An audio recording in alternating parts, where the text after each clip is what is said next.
Ladies and gentlemen, welcome back to Cooking with Wheeze.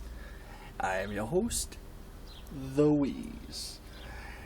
Today is a special episode. It's the 4th of July, and hopefully we'll cook some good food.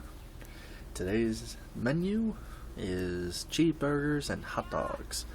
Now, you guys have seen me do cheeseburgers before, last year, but I've never done both at the same time, and I've never really grilled hot dogs on the grill before. So this is exciting. Alright, I will start off with lighting the grill.